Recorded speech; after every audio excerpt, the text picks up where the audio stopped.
Oke, baik. Assalamualaikum warahmatullahi wabarakatuh. Hari ini saya akan melanjutkan materi kita di minggu yang kedua, yaitu tentang turunan derivatif parsial. Hari ini saya akan menjelaskan sampai tuntas bagaimana sebuah turunan parsial itu dioperasikan. Jadi turunan parsial itu masih sama dengan fungsi diferensial kita sebelumnya, yaitu untuk menurunkan sebuah fungsi dari satu tingkat ke tingkat di bawahnya. Nah, turunan derivatif parsial ini berbeda dengan turunan yang satu yang seperti matematika dasar kemarin. Jadi di sini kita tergantung dari variabel mana yang akan kita turunkan. Nah, yang pertama ini turunan fungsi dua variabel. Jadi variabel di sini bisa banyak, bisa lebih dari satu ataupun dua, tiga, empat.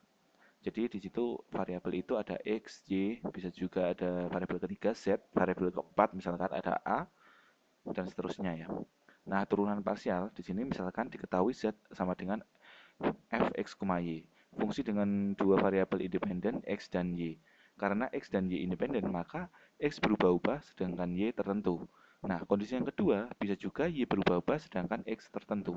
Nah, dari dua hal ini kita bisa dapat mengetahui bahwa variabel x dan y itu tergantung mana yang akan kita turunkan dahulu. Apabila x yang berubah, maka y akan tetap. Apabila y-nya yang berubah-ubah, maka x-nya juga akan tetap. Jadi, tergantung fungsi mana yang akan kita turunkan. Definisi 1. Turunan parsial terhadap variabel x. Jika x berubah-ubah dan y tertentu, maka z merupakan fungsi x. Turunan parsial dari z sama dengan fx, y terhadap x sebagai berikut. Jadi di sini ada do z per do x, artinya di sini fungsi z akan diturunkan fungsi z akan diturunkan terhadap fungsi x-nya saja. Maka di sini bisa saya tuliskan sebagai fx x, y, artinya di sini x, y yang berada di fungsi z itu hanya akan saya turunkan menurut fungsi fx-nya saja. Nah, ini sama dengan limit delta x mendekati 0, di mana fx plus delta x, y dikurangi fx, y dibagi dengan delta x. Jadi, yang pertama, karena ini tadi yang berubah-ubah adalah x-nya, maka di situ pasti ada perubahan sebesar delta x. Delta x itu merupakan selisih antara x1 dengan x yang kedua nantinya. Maka di sini kita memakai formula limit delta x menuju 0, fx plus delta x, y dikurangi fx, y dibagi dengan delta x. Nah, berbeda dengan yang kedua, definisi yang kedua. Jika y yang berubah-ubah terhadap x tertentu, maka z merupakan fungsi y. Maka turunan parsial z fx, y terhadap y sebagai berikut. Do z per do y sama dengan fy. Sekali lagi fy. Fy karena nilai yang berubah-ubah adalah y. Dari fungsi x, y sama dengan limit delta y menuju 0 dari fx, y plus delta y. Kalau tadi kan fx plus delta x, sekarang fx, y plus delta y dikurangi fx, y dibagi dengan delta y. Sama, hanya aja pembaginya kalau yang berubah-ubah itu delta x yang tadi, kalau yang ini yang berubah-ubah adalah y, maka yang bawah adalah pembaginya adalah delta y, gitu aja. Nah, sekarang contoh. Biasanya kalau contoh itu lebih mudah untuk memahami. Teman-teman, coba lihat contoh. Tentukan turunan parsial fungsi f terhadap x. Sekali lagi, hanya terhadap x. Maka y-nya akan selalu tetap, gitu kan ya? Atau y-nya akan tertentu gitu. Kalau menurut definisi tadi. Jika fx, y sama dengan x kuadrat plus 2y, maka kalau kita hanya menurunkan parsial terhadap si x, maka sama dengan x kuadrat ditambah 2y sama dengan kita pakai rumusnya tadi fx x, y sama dengan limit delta x yang ini limit delta x menuju 0 dari fx plus delta x, y dikurangi dengan fx, y dibagi dengan delta x.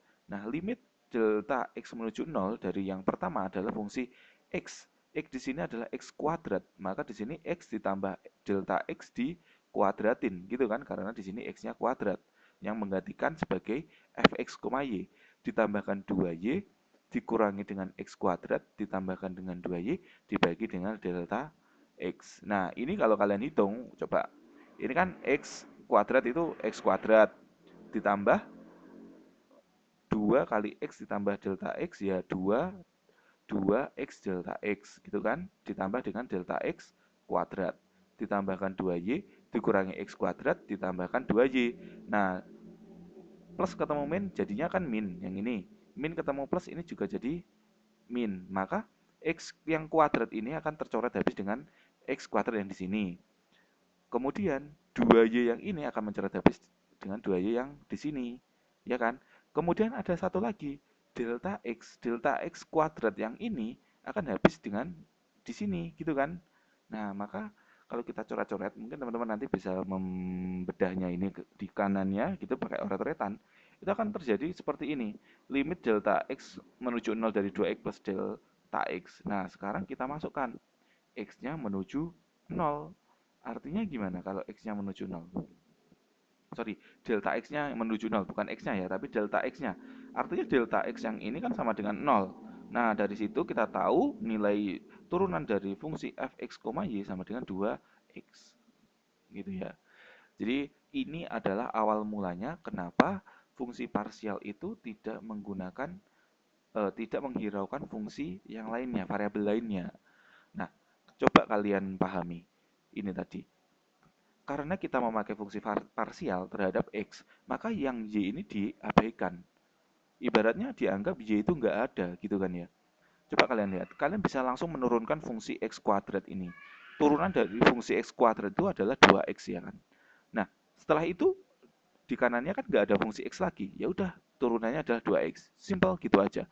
Tanpa melewati step 1, 2, 3 ini, kalian udah dapat kesimpulannya, yaitu turunan parsial dari kedua variabel ini, fungsi fx, y ini adalah 2x. Jadi cara cepatnya kayak gitu ya. Nah, selanjutnya tentukan turunan parsial f terhadap y. Sekarang y-nya yang berubah-ubah. Nah, menurut dengan formula tadi, kita tahu bahwa fungsi fy, x, y terhadap y-nya yang berubah-ubah itu adalah limit delta y menuju 0, di mana fx, y plus delta y dikurangi fx, y dibagi dengan delta y. Nah, dari situ kita tahu, maka yang kita jadikan x dan y itu balik lagi ke sini. Ini kan x-nya menjadi x kuadrat, y plus delta y-nya menjadi 2y. Artinya, y plus delta y itu sebagai y dikalikan 2, jadinya yang kayak ini. Nah, yang kanan, fx, y itu adalah x kuadrat ditambah 2y, sama seperti tadi.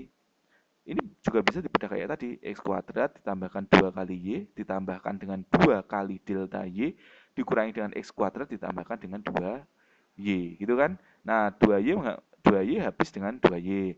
Min x kuadrat habis dengan min x kuadrat. Tinggal 2 delta y. Nah, 2 delta y sama delta y bisa dicoret kan? Tinggal 1, 2. Jadi limitnya sama dengan, turunan parsialnya sama dengan 2, gitu ya. Karena nggak ada y yang membuat variabel 2 itu dimasukkan, kayak gitu. Nah, cara cepatnya sama kayak tadi juga. Kalau kita menurunkan parsial ini terhadap y, maka dari situ ya kita ambil aja yang y ini aja. Nah, dari sini yang y ini aja, kalian tinggal turunkan aja. Turunan dari 2y itu kan 2, gitu kan. Turunannya cuma 2. Yang ini nggak usah dihiraukan. Jadi turunan parsial dari fx, y terhadap y itu ya dia 2 ini aja. Gitu kan, sama dengan yang bawahnya. Jadi cara cepatnya kayak gitu ya. Nah, selanjutnya menentukan nilai turunan. Jika z sama dengan ln x kuadrat ditambah y kuadrat, tunjukkan bahwa x do z per do x ditambah y do z per do y sama dengan 2.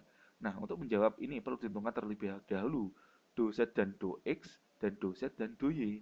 Selanjutnya kita bisa menentukan nilai x dikalikan do z dan x dan y dikalikan do z per do y. Jadi kita harus menentukan dulu eh, nilainya dahulu. Jadi ini untuk menjawab ini perlu ditentukan terlebih nilai dari do z dan do x. Jadi kita cari dulu turunan pertama terhadap x, kemudian turunan kedua terhadap y. Jadi kita harus gerak 2 kali.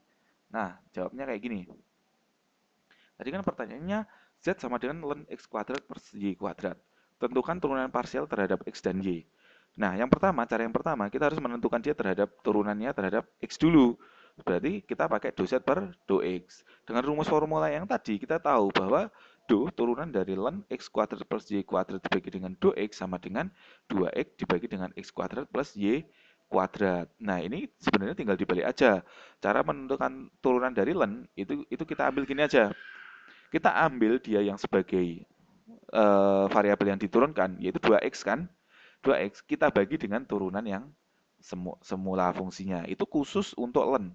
Jadi di sini kita tahu bahwa 2x dibagi dengan x kuadrat plus y kuadrat. Akhirnya jadi yang sini. Ya, yang turunan Y juga sama. Kita ambil yang variabelnya Y, turunannya adalah 2Y. Nah, ini kebetulan X kuadrat dan Y kuadrat. Turunannya sama ya, 2X dan 2Y. Kita bagi dengan X kuadrat plus Y kuadrat. Karena ini tadi menggunakan fungsi len gitu ya. Maka kita tahu turunan dari X dan turunan dari Y-nya adalah 2X dan X kuadrat plus Y kuadrat gitu. Habis itu turunan yang terhadap Y yaitu 2Y dibagi dengan X kuadrat plus Y kuadrat. Nah dari sini kita bisa menjumlahkan X dikalikan 2Z per 2X ditambah Y dikalikan dengan 2Z per 2Y. Artinya fungsi ini tinggal kita kalikan dengan X. Fungsi yang ini kita tinggal kalikan dengan Y. Nah ini kan tinggal dikalikan aja sama dengan 2X kuadrat ditambah dengan Y kuadrat. Itu kan bisa saling mencoret, ya kan? Coret, coret, coret. Akhirnya sama dengan 2. Gitu ya, coba dihitung sendiri. Ini kan X dikalikan 2X sama dengan 2X kuadrat. X kuadrat itu kan bisa mencoret antara sini, sini, dan sini. Gitu kan ya. Sini 1, sini 1. 2Y kuadrat itu kan juga sama dengan 2Y dikalikan Y. Itu kan bisa dicoret dengan variabel bawahnya. Artinya saya punya 2X kuadrat ditambahkan dengan 2Y kuadrat sama dengan dibagi dengan X kuadrat ditambahkan dengan Y kuadrat. Maka X kuadrat dan Y kuadrat itu kan bisa saya coret. Artinya saya tinggal sama dengan 2. Semoga bisa dipahami ya ini.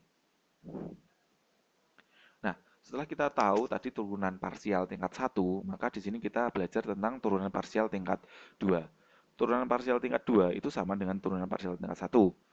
Nah, secara garis besar turunan parsial tingkat 2 itu berarti kita menurunkan 2 kali gitu aja. Baik, saya lanjut.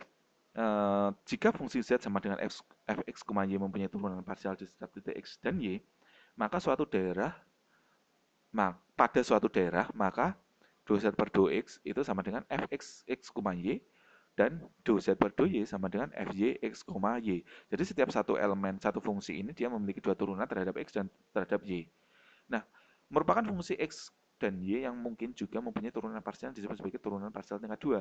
Setelah kita turunkan, ini kan masih ada kemungkinan juga. Yang pertama, ini kan fx x, y. Jadi turunan pertama dari variabel x akan saya turunkan. Setelah saya mendapatkan turunan pertama ini, saya bisa mendapatkan dua kandidat lain kan.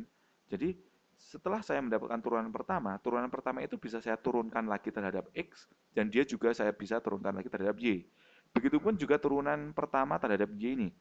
Bisa juga hasilnya nanti saya turunkan terhadap X dan saya turunkan terhadap Y. Jadi turunan kedua kita memiliki 4 kandidat. Nah, kalau dilihat ini ya. Jadi yang pertama, saya punya fungsi nih. Fungsinya saya turunkan terhadap X. Hasilnya kan ini. Setelah itu saya turunkan lagi terhadap X. Hasilnya fxx gitu ya. Yang kedua, saya punya fungsi. Saya turunkan terhadap X. Ini. Kemudian saya turunkan terhadap Y. Hasilnya adalah fungsi fx, y. Saya punya fungsi, saya turunkan terhadap y. Habis itu fungsi yang saya turunkan terhadap y itu saya turunkan terhadap x. Karena ini turunan tingkat 2. Saya punya fungsi fy, x. Setelah itu saya punya fungsi yang terakhir, saya turunkan terhadap y. Kemudian saya turunkan lagi terhadap y. Artinya di sini saya menurunkan variabel y dua kali, gitu kan, y. Gitu ya, secara singkat bisa dituliskan sebagai berikut. Ini adalah turunan pertamanya, do f, do x, do f, do x, do f, do y, do f, do y. Setelah itu diturunkan lagi dengan x, diturunkan lagi terhadap y, diturunkan lagi terhadap x, diturunkan lagi terhadap y, gitu ya. Sorry, kebalik ya ini tadi.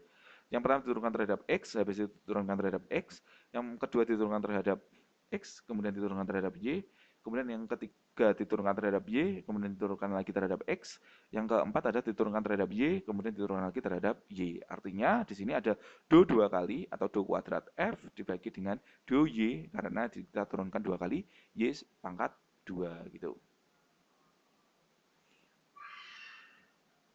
Nah, contoh di sini. Menentukan nilai turunan parsial tingkat 2.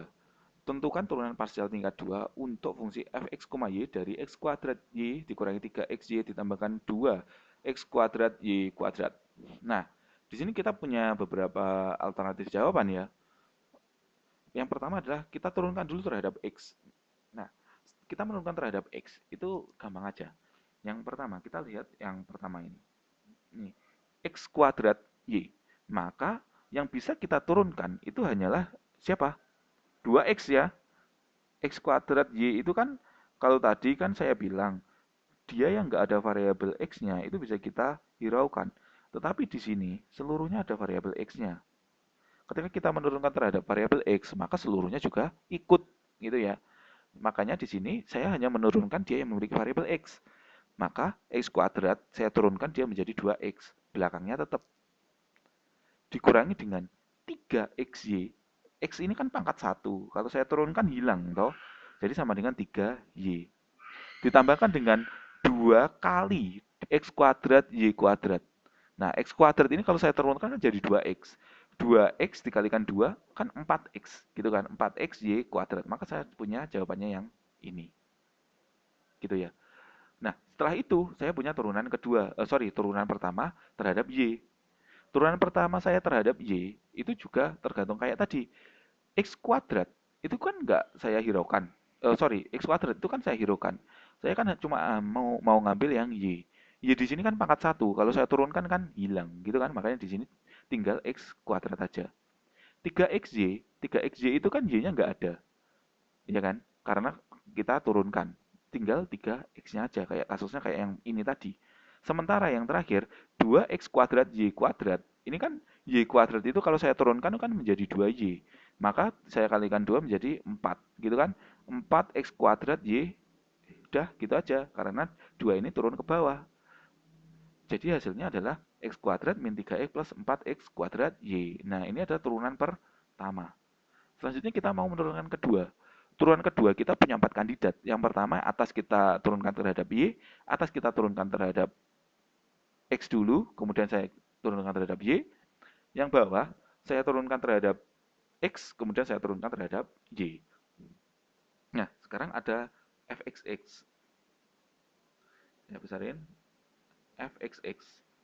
Nah, fxx berarti ini turunan pertama yang terhadap x akan saya turunkan lagi terhadap x. Saya melihat turunan yang pertama terhadap x itu ini. Iya kan? Yang ini adalah turunan pertama saya terhadap x.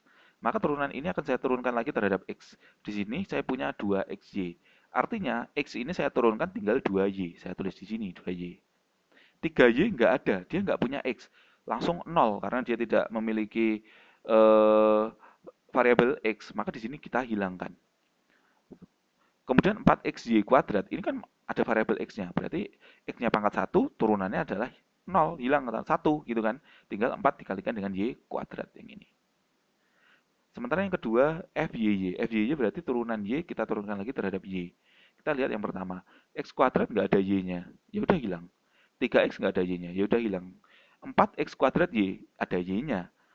Y-nya pangkat 1, kalau diturunkan sama dengan 1, tinggal 4x kuadrat. Gitu ya di sini hasilnya. Nah, yang ketiga, turunan dari fyx. Berarti turunan dari y kita turunkan lagi terhadap x. Kita lihat yang ini. Kita turunkan terhadap x. Semuanya punya variabel x. Berarti x kuadrat kalau kita turunkan menjadi 2x. 3x kita turunkan menjadi 3. 4x kuadrat y kita turunkan, 2-nya turun ke bawah. 4 dikalikan 2, 8. 8xy. Jadi jawabannya ini. Gitu kan? Jadi 2x plus 8xy min 3. Ini tinggal diolah-alik aja ya. Kemudian yang keempat, kemungkinan yang keempat, setelah diturunkan terhadap x, yang ini tadi, kita turunkan terhadap y. Kita lihat, semuanya ada y-nya. Berarti 2xy, y-nya pangkat 1. Kalau kita turunkan sama dengan 1, tinggal 2x. 3y-nya pangkat 1, y-nya pangkat 1 kan. Kita turunkan tinggal 3. 4xy kuadrat, y kuadratnya pangkat 2. Berarti kalau kita turunkan, 2-nya turun ke bawah. 4 kalikan 2, 8. 8xy. Kalau kita ubah jadinya kayak ini gitu ya. Jadi turunan parsial tingkat 2-nya itu ada 4 ini tadi jawabannya. Ya 4 ini aja. Tinggal mana yang dibutuhkan.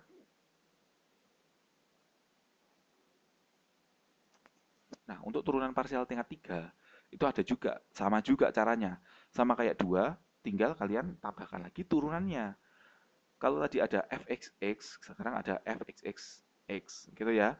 Kalau tadi ada fxy, kemudian sekarang ada fxyx dan seterusnya sama. Nah, perlu diingat bahwa fxyx itu nanti hasilnya pasti sama dengan fyxx dan fxxy. Pokoknya y-nya 1 ya udah sama. Pokoknya y-nya 2 ya udah sama gitu aja ya. Atau x-nya 1 ya udah semuanya sama. Gitu, jadi nggak perlu menghitung beberapa kali gitu ya. Nah, untuk fungsi 3 variabel fx, yz terdapat 3 turunan parsial fx, yaitu ada fx, yz, fyx, yz, dan fz, xyz. Turunan parsial fx diperoleh dengan menganggap y dan z konstan dan menurunkan pada variabel x. Untuk variabel y, variabel x dan z konstan, dan untuk variabel z, x dan y konstan. Konsepnya sama kayak tadi, saya yakin ini teman-teman udah paham semua ya. Jadi kalau kita mau intinya gini, turunan parsial itu kalau kalian mau menurunkan sebuah fungsi secara parsial, itu lihat dia diturunkan terhadap siapa. Kalau dia diturunkan terhadap x, maka kalian hiraukan aja yang y, hiraukan aja yang z. Kecuali angka yang ada di operasi penjumlahan itu variabelnya ada mengandung variabel yang diturunkan. Misalkan saya mau menurunkan variabel x di dalam fungsi 3xy gitu ya, 3xy. Maka 3xy itu ikut, kecuali kalau menurunkan terhadap fungsi x dalam fungsi 3y. Ya 3y-nya nggak ada x-nya kan, nggak ada pengali x-nya kan. Berarti di situ saya nggak perlu menghitung nilai dari 3y ya, saya anggap 0. Konsepnya sama kayak tadi, ini hanya sama aja ya ini.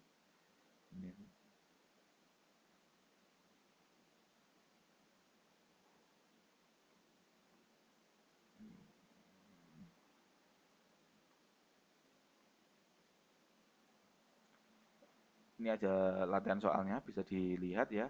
Tentukan turunan parsial order pertama dari fungsi di bawah ini. Order pertama berarti turunan pertama gitu kan ya. Ada dua, yang pertama diturunkan terhadap X, kemudian ada yang diturunkan terhadap Y gitu ya. Ini teman-teman udah paham ya, akar Y itu kan berarti Y pangkat setengah gitu kan. Tinggal dihitung aja. Kemudian jawabannya udah ada di bawahnya ya. Untuk fxy, x, y, x pangkat 4 tambah 6y min 10 itu bisa diibaratkan kalau ini diturunkan terhadap x, maka ada 4 sama dengan 4x pangkat 3. Jika diturunkan terhadap y, ya simpel aja. Kenapa kok 4x pangkat 3? Ya karena di kanannya nggak ada variabel x-nya toh. Tinggal diturunkan dari x pangkat 4. 4 turun ke bawah, pangkatnya dikurangi 1, 4x pangkat 3. Kemudian kalau kita turunkan terhadap y, itu kan kita lihat yang ini aja. 10 kan nggak ada variabel y-nya, berarti kan tinggal 6y pangkat setengah. Y pangkat setengah itu kan ini, y pangkat setengah, setengahnya turun ke bawah, setengah dikurangi 1. Atau sama dengan y pangkat min 1. Kalau pangkat min 1 kan berarti sama dengan di per bawahnya kan. Setengah kalikan 6 jadi 3. Y pangkat min setengah bisa dituliskan sebagai 1/akar Y gitu ya. Atau bisa dimodif lagi 1/Y pangkat setengah gitu. Dan seterusnya bawahnya. Ini jawabannya ada semua.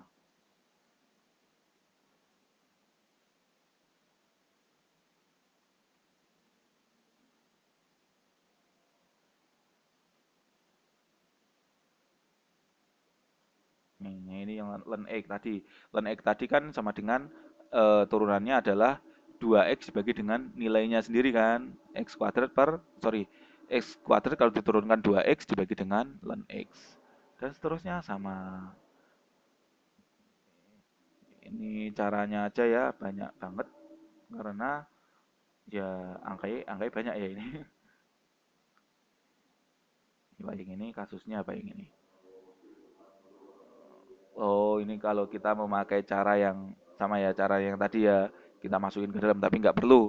Karena tadi udah saya kasihkan tahu kalau untuk mencari diferensial parsial, lihat aja nilai yang memiliki variabel yang sama gitu ya. Nah, saya lanjut sekarang ada fungsi implisit.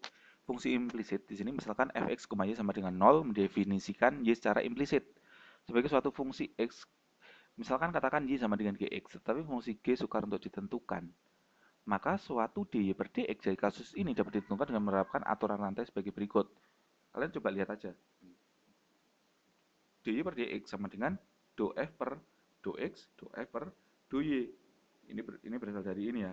Ini perkalian silangnya aja. Jadi untuk menentukan do y, maka di sini do f per do x. Untuk menentukan dx itu do f per do y. Tinggal dibagi tengahnya gitu ya. Nah, contohnya, misalkan kalian disuruh menentukan turunan dy per dx jika x pangkat 3 ditambah x kuadrat y min 10 y pangkat 4 sama dengan 0. Maka di sini kalian tinggal menentukan aja turunan fungsi ini terhadap y. Nah, kalian lihat yang terhadap y yang pertama berarti do y per do x, ya kan? Maka kita harus menurunkan do f per do x. Kita ambil dulu turunan pertama dari x. Di sini ada x pangkat 3. Jadi 3x pangkat 2 ditambahkan dengan 2xy dikurangi nggak ada x-nya, selesai, ketemu ini. Kemudian untuk mencari dx, ini do f per do y. Maka di sini kita ambil nih, mengambil variabel yang ada y-nya. X kuadrat y pangkat 1, berarti y-nya kalau saya turunkan hilang, tinggal x kuadrat. Dikurangi 10 y pangkat 4, 4 turun ke bawah jadi 40 y pangkat 3. Akhirnya saya mendapatkan ini. Ya. Nah, dengan cara biasa kedua ruas diturunkan terhadap x sehingga diperoleh nilai ini tadi. Gitu, hanya gitu aja. Nah, selanjutnya misalkan z suatu fungsi implisit dari fungsi fx, z, fx, y, z sama dengan 0, maka caranya juga sama kayak tadi. Jika kalian mau menentukan fungsinya di sini, untuk penjabarannya ini ya, do f per do x sama dengan do x per do x, do f per do y, do f kali dy sama dengan do y per dx, do f per do z sama dengan dz per dx. Jadi semua ini diturunkan terhadap x. Nah, karena y-nya tetap, maka do y per do x ini sama dengan 0. Ya kan? Karena y-nya tetap gitu ya. Maka do f per do x ditambahkan dengan do f dikalikan dengan do z. Ini kan sebenarnya gini, do z sama do z ini kan bisa dicoret ya kan? Nah, do f per do x ditambahkan dengan do f per do x itu kan bisa dituliskan kayak gitu ini kesimpulannya. Itu harus sama dengan 0. Nah, sehingga do z per do x itu tetap bisa dicari dengan kayak tadi. Yang pertama, yang do z. Jadi kalau kalian bingung yang ini, kalian bisa langsung mengetahui yang ini aja. Untuk menentukan fungsi do z per do x-nya, maka kalian tinggal menyusunnya menjadi negatif do f per do x dibagi dengan do f per do z. Kemudian untuk do z per do y itu adalah negatif do f per do y dibagi dengan do f per do z. Gitu ya. Sama kayak yang ini tadi, tinggal disusun kayak gini. Nah, do y per do dy per dx, maka yang atas diturunkan terhadap x, yang bawah diturunkan terhadap y. Yang bawah z per x, maka kita turunkan turunan pertama x dibagi dengan turunan yang z. Gitu aja, tinggal diolah-alik gitu aja. Jadi saya harap video ini dapat dipahami. Mungkin nanti ada pertanyaan bisa ditanyakan segera ya. Terima kasih. Wassalamualaikum warahmatullahi wabarakatuh.